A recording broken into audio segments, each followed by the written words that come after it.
que é a convivência e o conviver como dispositivos para a terapia ocupacional. Esse texto, ele é bem denso, mas também foi uma leitura interessante, assim, uma leitura que me convocou a procurar outros espaços também. Então, o objetivo do artigo é explorar os temas conviver e convivência, utilizando o último como dispositivo para a TO. E aí ele começa fazendo uma introdução, indo lá na filosofia da diferença, né, que é a filosofia que passa pelos desejos e trocas, surgido dos agenciamentos presentes nos encontros entre diferentes no conviver. Eu peguei, e aí eu vou ter que dar um extra aqui, um vídeo para a gente ver, para ajudar a gente a pensar melhor. Aí vou botar aqui o play, se vocês não estiverem escutando, vocês escrevam aí, tá? A filosofia, a cultura ocidental, de alguma maneira, sempre privilegiou alguns modos de pensar em detrimento de outros. E, portanto, nós constituímos a nossa cultura, nosso estilo de pensamento, privilegiando algumas categorias e deixando outras de lado.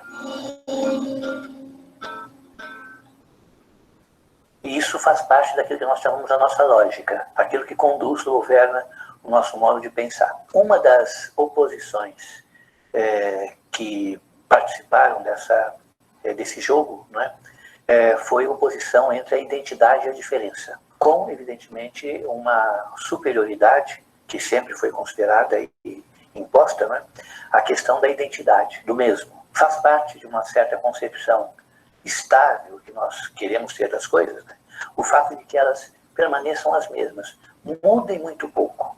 E, principalmente, aquilo que elas venham a mudar não prejudica aquilo que elas são essencialmente. Então, desde a filosofia antiga, desde Aristóteles, nós temos esse modo de pensar. Claro que existe a diferença, claro que existe mudança e um certo movimento na qualidade das coisas, mas elas devem conservar algo de idêntico pelas quais elas são, então, identificadas, justamente, né? Ou seja, tudo que existe deve ter um atributo, uma qualidade, um aspecto, ou vários deles, que faz com que nós possamos reconhecer ao longo de eventuais mudanças. Reconhecemos o quê? O mesmo, embora ele apareça de formas diferenciadas. E isso é porque nós nos damos mal com a diferença completa, ela se transforma numa oposição, e preferimos, então, viver num mundo estável, em que as qualidades basicamente permaneçam e as mudanças tenham uma prerrogativa bastante menor. Isso vale para as coisas e vale também para as pessoas. Gostamos de entender, por exemplo, que temos um caráter, né? O que é isso? Uma característica que nos faz reconhecíveis a qualquer momento do tempo. Isso que eu sou agora, serei amanhã, serei daqui a um ano, a um mês. Eu tenho confiança nisso e os outros também têm, porque isso torna mais fácil você lidar com as coisas e as pessoas. Então, no começo do século XX, essa categoria da identidade, ou essa oposição entre identidade e diferença, ela foi, assim como muitas outras, submetida a uma certa revisão crítica. E se entendeu, então, que o privilégio que sempre foi dado à identidade é uma questão de comodidade, uma questão prática, muito mais do que uma visão originária do mundo. E, na verdade, não vemos as coisas de maneira idêntica porque elas assim o sejam, mas porque é conveniente que nós construamos a partir dessa identidade uma certa visão do mundo e das coisas, que nos faz viver em segurança. Mas, desde a filosofia antiga, né, desde Heráclito, que viveu ainda nos inícios da filosofia, né, século VII, século VI, nós temos um certo aparecimento, né, tímido da diferença e da importância da diferença. No século XX, isso foi revisto. A própria experiência histórica, a própria transformação na visão que o indivíduo tem dele próprio, né, do ponto de vista da psicologia, da psicanálise, o próprio ritmo das ciências, as transformações da física e outras maneiras de ver o mundo, nos mostraram que a diferença tem sim a sua importância e que talvez ela seja até fundamental. E a partir daí, então, surgiu essa tendência que nós chamamos de filosofia da diferença, em que certos autores, entre os quais o que mais se destaca é o Gilles Deleuze, procura então estudar essa relação entre a diferença e a repetição, no sentido de mostrar, então, a realidade da diferença e talvez o caráter mais construído, mais simbólico, não é? Mais convencional da repetição. Ou seja, a repetição, ela viria muito mais daquilo que necessitamos ver do que daquilo que realmente poderíamos ver se enxergássemos o mundo sem essa intermediação, né? Dessa lógica tão poderosa que guia, né, a nossa relação com as coisas. Se começou a perceber que talvez a repetição seja uma convenção importantíssima, que sempre privilegiou nossa visão de mundo, nossa ciência, nosso entendimento. Mas não mais do que uma convenção. E que, na verdade, a diferença, né, a mudança radical de uma qualidade para outra, de um estado para outro, de um momento para outro, né, no tempo, ela seria, aí, então, um fato primordial que nós procuramos escamotear. Isso é muito importante como uma maneira de ver o transcorrer do tempo. O que são instantes do tempo? Eles são repetições ou são diferenças que aparecem, né, na nossa vida? É difícil dizer, porque mesmo quando esses instantes eles ameaçam nos transformar completamente, nós fazemos um esforço para permanecermos os mesmos, né? Então, naquele célebre ditado que as pessoas gostam de dizer, né, como se fosse um elogio: mudei para permanecer o mesmo. Né? Quer dizer, mudei, mas na verdade não mudei o que eu tenho de essencial. Mas essa filosofia da diferença, trazida pelo Deleuze e por outros, né, nos mostra que uma visão mais despida de preconceitos veria que realmente um ser que vive no tempo, né, ele acompanha essa mudança qualitativa dos instantes, que é provavelmente radical. Isso então é que dá à nossa existência, né, e talvez a existência de todas as coisas, um caráter absolutamente diferenciado. Ou seja, não é porque as coisas estão juntas, porque nós estamos juntos de nós mesmos, somos muito parecidos com outras pessoas e tal, em diferentes momentos do tempo somos parecidos conosco mesmo, né, que isso faz com que nós sejamos os mesmos. Então, a proximidade, né, não quer dizer identidade, nem mesmo talvez semelhança. E, reciprocamente, uma coisa que está muito distante de mim pode ser mais semelhante a mim do que algo que está próximo. Então, essa questão espacial e temporal aí, ela foi revista, ela foi tematizada novamente, né, para que nós pudéssemos, então, vir a recuperar o significado da diferença. Caminhamos no sentido de entender que a identidade tão valiosa para nós talvez seja, em grande parte, uma convenção, né? E aquilo que nós mais tememos, que é a diferença, deixarmos de sermos os mesmos. Isso aqui seria algo muito mais próximo da realidade. O que se faz, então, na Casa do Saber e no canal da Casa do Saber, constitui... E aí, gente, muita viagem. O texto é um pouco viajado, né? O vídeo é um pouco viajado, o texto também. Mas eu trouxe esse texto, né, por conta da questão do referencial, né? O vídeo, na verdade, eu trouxe esse vídeo por conta do referencial no texto sobre a filosofia da diferença, né? Que o texto tenta o tempo inteiro dizer, né, a partir do dispositivo da convivência, que essas diferenças elas vão aparecer, né? E como é que a gente lida com as diferenças que aparecem no encontro. Se alguém tiver alguma dúvida, fala. O vídeo é um pouco, né, viajado mesmo, mas depois posso até deixar o link se alguém quiser ver de novo. E aí, nesse sentido, né, o texto vem dizendo que a convivência ela pode ser um espaço criador, né, de rede de apoio, de fortalecimento, de coletivos, de sociabilidade, de criação colaborativa.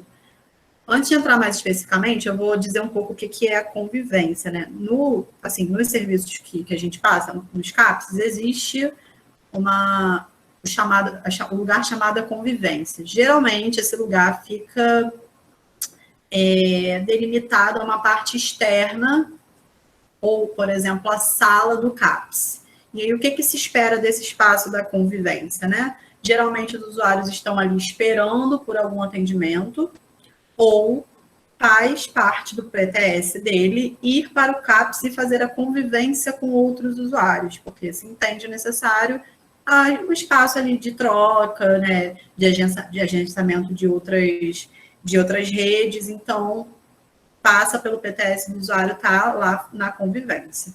No CAPS que eu passei o Franco, a gente chamava de baixo Franco a convivência, porque ele era um espaço assim, o CAPS está aqui, né, o espaço físico, e a convivência era como se fosse uma varanda, né, no CAPS, na parte externa. Então, ali nesse espaço, você via os usuários conversando, tinha briga, tinha flerte, tinha, às vezes, alguns usuários vendiam algumas coisas, né, que eles fazem e vendiam ali na convivência, tinha atendimento, tinha muita rede, tinha rede que eles também tentavam construir com as pessoas que passavam ali dentro da UFRJ, porque o Franco era dentro, né, é dentro da UFRJ no começo. Então, o espaço de convivência é justamente para conviver e conviver com as diferenças que vão surgir desses encontros, né? Então, nesse sentido, o Spinoza diz que estar e viver no mundo somente é possível através das relações que se dão no conviver, né? Que ele denomina os encontros ético-afetivos, né? Que esses encontros não são nem negativos por si, nem positivos, né? Mas eles são encontros de potentes transformações e criação. E aí, nesse contexto, a convivência, eu falei do CAPS, mas ela não fica, ao meu ver, ela não fica restrita a um espaço do CAPS, né? No consultório na rua, por exemplo, outro dia eu falei que eu presenciei uma convivência na van do consultório na rua. Por quê? Porque eu ia acompanhar uma usuária, né, que ela tinha que resolver algumas coisas na justiça, então eu ia com ela, e aí a psicóloga ia acompanhar outro usuário que ela precisava ir acompanhar no CAPS, né, no CAPS de referência. Então a gente tem uma van no consultório na rua, que a gente pode fazer essa circulação no território e agenciar esses momentos que a gente precisa estar com eles. E aí essas duas usuárias sentaram uma do lado da outra e começaram a conversar. E são dois, assim, que a gente fala, dois extremos, né? Uma muito agitada, muito mais enérgica, né? Com muitas questões, e a outra um pouco mais na dela, mais calma, mais lentificada, mas também com muitas questões. Então, assim, a gente olhou e falou, vamos ver o que vai surgir desse encontro. E foi maravilhoso, gente, porque as duas foram o caminho da ida e da volta, conversando sobre as experiências que elas tiveram, por exemplo, no sistema penitenciário. As duas já estiveram presas, né? E aí uma foi contando para a outra aquilo que ela viveu e falou, mas eu vivi isso também, mas na minha era assim, na outra era tal, e agora minha vida está desse jeito. Então ali foi criando um espaço de convivência, né? Que por um momento alguém podia olhar e falar, isso não vai dar certo, vai sair uma confusão, vai sair uma briga, né? Eu percebi alguns profissionais assim meio preocupados, mas a gente estava ali para ver o que ia acontecer desse encontro, né? A gente não previu que ocorreria esse encontro, até porque foi uma coisa que bateu o horário, não estava organizado, e foi muito bom porque agora as duas estão num movimento de se ajudar, né? Uma delas vende água ali no sinal, na frente da clínica da família, e a outra está numa situação de rua sem ter emprego, o benefício, né, o auxílio emergencial acabou, então ela virou e falou, vem vender água comigo, eu te ajudo, a gente está junto nessa, você não está sozinha. Então teve um encontro ali, teve um encontro com a diferença, mas uma produção ali juntas, sabe? De algo que a gente fica às vezes preso achando que só vai acontecer num CAPS, né? Num lugar fechadinho, protegido, e foi ali dentro da van, sabe? No cotidiano dentro da van e super, super espontâneo. Então, eu quis trazer esse exemplo do conviver, porque foi ali, a van, a gente até falou, caramba, é uma convivência em circulação, né? Porque a convivência foi se dando, passando por vários territórios. A gente saiu do Jacarezinho, foi no centro, foi no Engenho de Dentro, não sei aonde, voltou, e elas estavam ali convivendo, né? E a gente também estava nessa convivência também, sendo afetado, né, e afetando.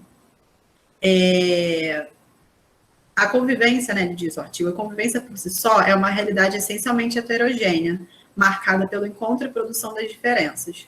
Os corpos que se encontram na convivência não chegaram iguais como eram antes e não sairão iguais como chegaram. Então, tem essa modificação, né, tem essa transformação que se dá a partir do encontro, né. Eu não sou a mesma Juliana de ontem, com certeza eu serei uma Juliana diferente a partir do nosso encontro aqui, né, nessa aula, da parte do que me afeta estar aqui conversando com vocês e o que vocês também estão escutando do que eu estou falando, né? Então, existe essa constante transformação a partir dos encontros. A convivência, né, o artigo fala um pouco da antropologia, né, que a convivência ela existe em diferentes culturas e ela será produtora de diferentes formas de subjetividade individual e coletiva, né? Como cada cultura vê a convivência, né?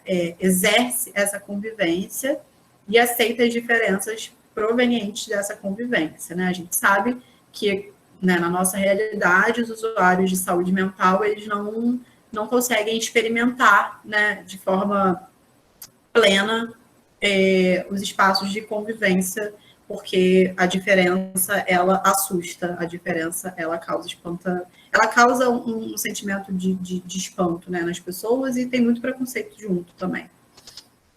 Então, nesse sentido, o texto também, intercalando com a TO, fala, né, que a gente atende pessoas com sofrimento psíquico, né? A nossa clientela maior é geralmente as pessoas que estão em sofrimento, tanto psíquico quanto decorrente de deficiências, de vulnerabilidades sociais e outros, né? Que estão precisando de uma intervenção. E este público é comumente cerceado em seus processos de experimentação de convivências e projetos de vida, a partir de inúmeras formas de exclusão, né?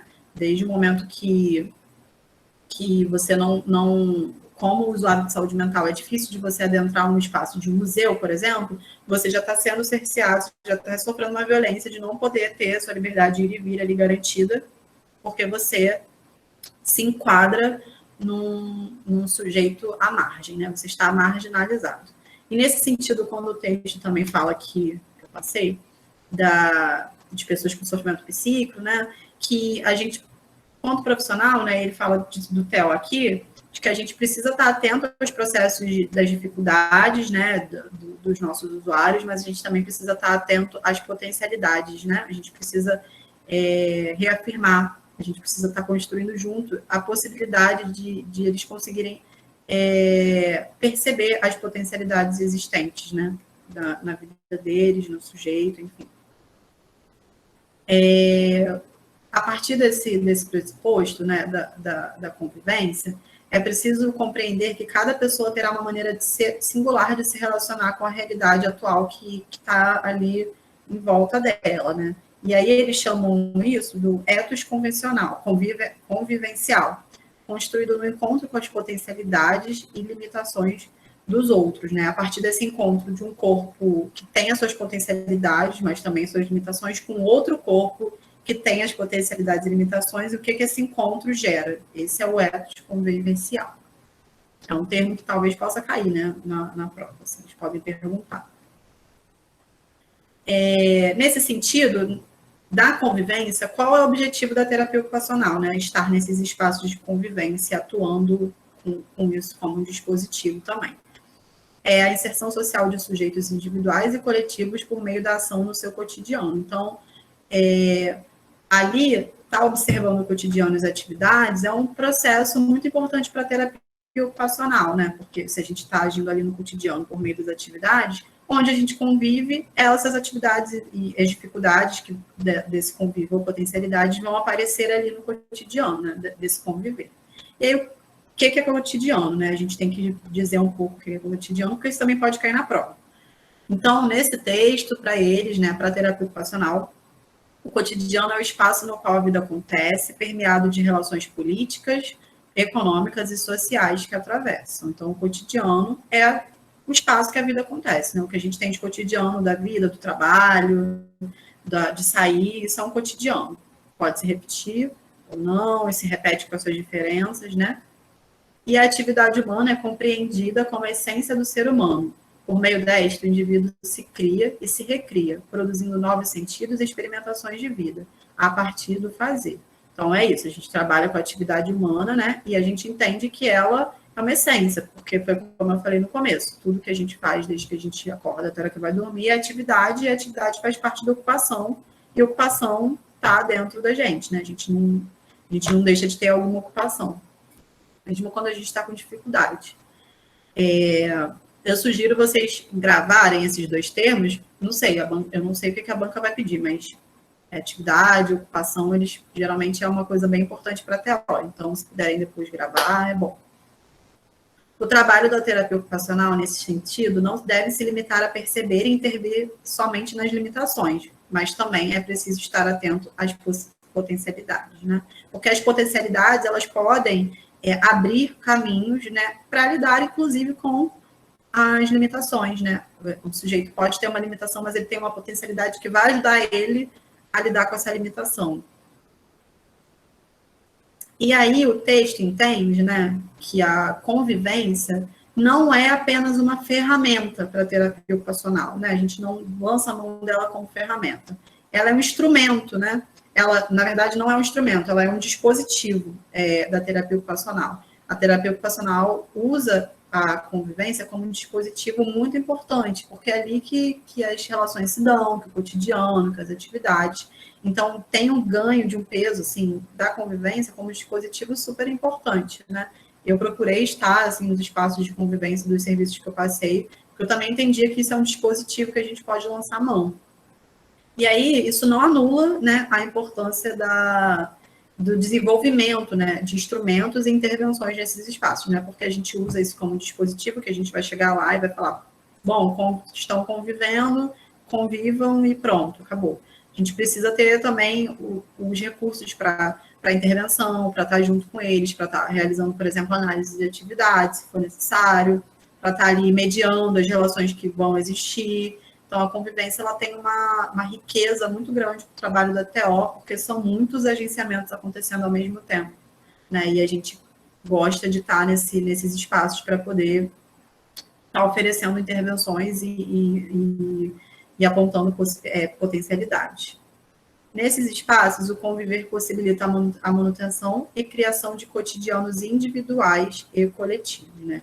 Por cotidianos individuais, aquilo que a gente entende como nosso cotidiano, né? Daquilo que a gente está fazendo ali naquela atividade, e os cotidianos coletivos, como eles vão operar numa rotina, né? Que tenha uma construção de rede, ao mesmo tempo singular, mas coletiva para cada um, né? Porque são pessoas singulares num coletivo com muitas outras pessoas singulares. Então, esse cotidiano, ele vai fomentando espaços, construções de redes coletivas que também são subsídios para lidar com as questões de saúde mental, né? Para lidar com o sofrimento, muitas vezes bem potentes, assim, para as pessoas. A gente vê que, às vezes, na convivência, nessa coisa do cotidiano coletivo, tem várias intervenções feitas pelos próprios usuários com eles mesmos, que são muito potentes, né? Que às vezes a gente nem precisa intervir, não. Eles mesmos vão intervindo ali, porque eles já conhecem o outro usuário, né? Eles já têm aquela ideia, já estão ali há um tempo, então tem intervenções maravilhosas, assim, que você fica, olha, tá ótimo, não vou falar nada, já interviu, tá muito bom. Nesse sentido, os processos produzidos na convivência são material da terapia ocupacional, por isso que é um dispositivo, né, não uma ferramenta. Porque o que está ali sendo produzido naquele dispositivo é o que a gente vai lançar a mão como material, é o que a gente vai se debruçar para olhar, né, olhar de outra forma e entender a diferença do que vai aparecer, né, compreender essa diferença, aceitar essa diferença e lançar a mão sobre ela. E aí o texto fala também, é um texto bem que traz, assim, beleza, né? Esquizoanálise, eu senti uma pegada, assim, no texto, e aí quem quiser também colaborar, que tiver mais ideias, assim, da esquizo, pode falar à vontade, né? Mas eles entendem a convivência como espaço de devir, né? Que para Deleuze, o devir corresponde a um processo de criação singular de transformação, a partir do contato com o outro, que possibilita a proliferação das diferenças, tecendo os novos territórios existenciais. Então, reafirmando, né, o que ele vem falando desde o começo, que o encontro com o outro, o encontro com a diferença, traz uma transformação de si do que está em volta, né? Isso constrói outros territórios, outras possibilidades, né, de existência não acessadas antes, né? Nesse sentido, ele também aponta, assim como as oficinas, né, que tem um espaço ali na atenção psicossocial, que tem uma questão clínica para atenção psicossocial, os espaços de convivência, eles também vêm nessa pegada, né? Porque eles são potentes para romper com os processos de saúde ortodoxos, disciplinadores e normativos. Então, todas essas iniciativas que vêm como rompimento de normas, né, antes colocadas e discriminadoras, eles são importantes na construção de uma atenção psicossocial legal, né, porque são espaços diferentes, para existir o diferente. Então, eles rompem com um processo de saúde ortodoxo, né, que coloca o sujeito em espaços normativos, com uma rotina, disciplinador, que se espera um produto final, que seria ou a cura ou uma pessoa disciplinada, e não é isso que a gente espera nesses espaços, né? São os agenciamentos possíveis do encontro, né, que vão trazer potencialidades e transformações interessantes para todo mundo que está ali, inclusive para os profissionais também. O tempo todo eu vou estar tocando nessa tecla de que a gente também está sendo afetado, a gente também está sendo olhado, né? A gente também está sendo transformado nesses encontros. E aí, mais para o final, né, ele faz essa correlação entre a convivência e as práticas da TO, né? Ele vai costurando isso direitinho. E ele diz, né, de que, apesar, né, do dispositivo da convivência ser um dispositivo muito importante para a terapia ocupacional e que, na maioria das vezes, né, a gente vê realmente acontecendo, assim como nas oficinas também, mas na convivência bastante, o TO acaba sendo um profissional ali que está na mediação, geralmente, desses espaços, né? Está mais presente. Mas isso não significa que esse espaço é um território exclusivo do TO, né? Não, de jeito nenhum. Esse espaço é um território para todos os usuários e profissionais, né, que gostem, que queiram, que entendam a importância de estar num dispositivo de convivência para conseguir estar naquele serviço e entender até mesmo uma dinâmica ali presente do lugar, né? Poder ofertar um cuidado diferenciado ali num espaço diferente. O TO, nesse sentido, ele é um elemento agregador, ele traz uma agregação no sentido que ele vai fazendo suas intervenções, né, e potencializando bons encontros, ele vai tecendo essa potencialidade, ele vai olhando para as potencialidades, né? Então, ele proporciona a ampliação das possibilidades relacionais, provocando experiências, situações e instaurando novas materialidades possíveis. E recolhendo tudo isso que surge também do encontro, né, sendo mediador dos produtos desses encontros. Aí, como eu falei no começo, né, a convivência pode ocorrer em qualquer espaço e tempo nos quais se encontrem pessoas com disponibilidade de conviver. Então, foi na van, né, pode ser na praça, pode ser no shopping, pode ser ali no CAPS, pode ser na porta da clínica da família. A convivência, ela não é estritamente naquele espaço, né, ela não fica ali restrita a um espaço físico do CAPS. Ela pode estar em qualquer lugar.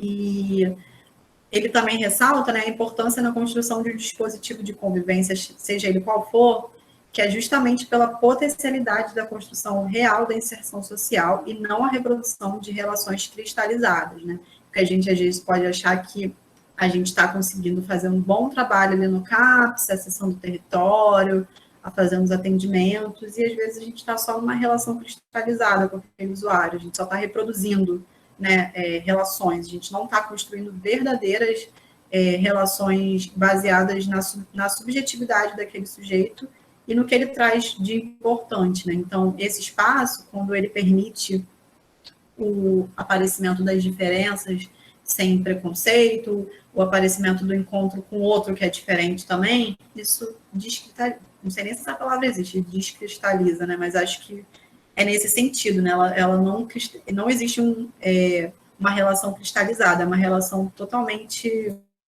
baseada naquilo que foi do encontro mesmo.